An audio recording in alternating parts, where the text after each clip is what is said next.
Hello everyone and welcome back. My name is Greg Furman and these are the market positions for August the 1st, 2017.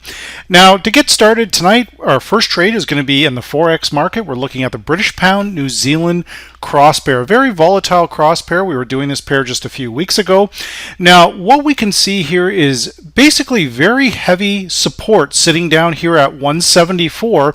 The market is advanced today. The British Pound, the Euro, a lot of these pairs have advanced against the US dollar. So the British Pound, we can see that our neural index is switching to the upside. However, what I want to point out to everybody here is the medium term crossing over the long term predicted difference to the upside as the market's moving lower. A critical proprietary vantage point indicator that tells us basically when a trend is potentially getting ready to shift. Now, we're coming out of heavily oversold territory. We're at 48.1, so we're not out of the woods yet on shorts, and we must clear this critical vantage point 18-day predicted moving average at 175.96, which then should open up the market up to the 178 levels. So once again, we want to make sure we're checking all of our indicators here.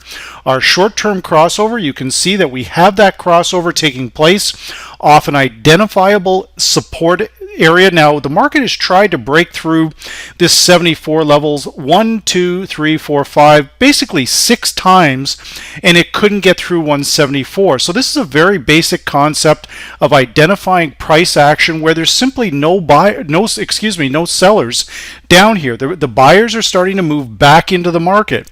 When we look at the medium term crossover, we can see that it's starting to move back to the upside. Our long term crossover is still down, so we want to make sure that we have all stops below that 174 area. Now from here, after doing the major analysis utilizing the VantagePoint proprietary indicators, then and only then do we go to the daily report.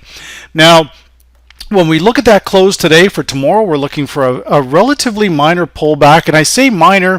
175.77 is the close. It's 100 pips, but 100 pips, guys, on this pair is nothing. It can move anywhere from 80 to 300 pips a day.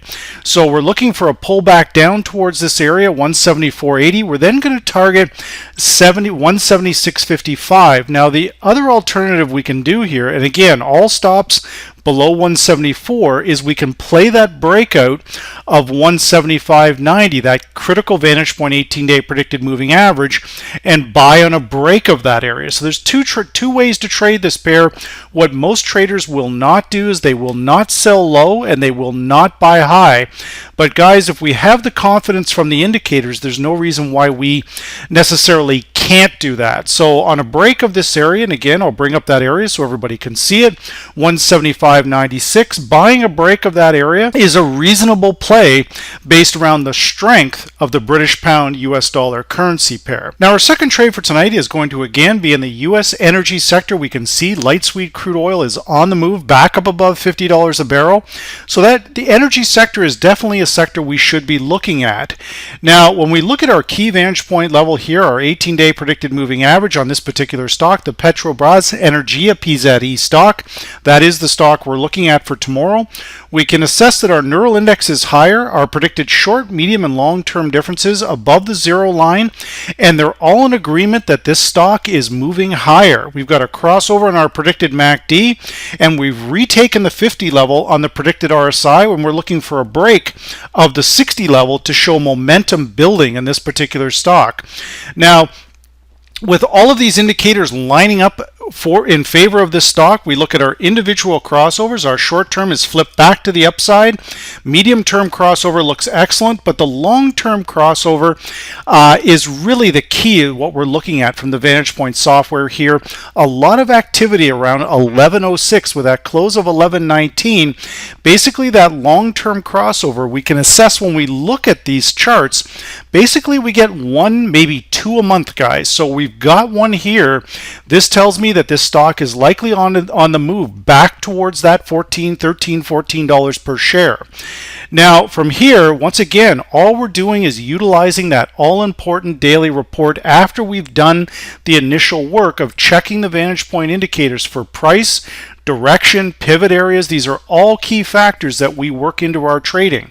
So with that close of 11.19, not a surprise here, guys. 11.05 is what we're looking for, a very minor pullback for tomorrow. We're then targeting 11.31. Now 30-40 cents on a $11 stock on a percentage basis is still very, very good here, guys. But whenever we look at a short-term position, an intraday trade, we want to see if there's the potential for more. And with this particular trade, you can see that over the last month or two, this stock has been as high as $13.50. So a retracement back to that area is very, very likely. We've recovered from this lower $5 per share mark on a very weak energy sector. But the energy sector as a whole, in my respectful opinion, is likely getting ready to turn back to the upside.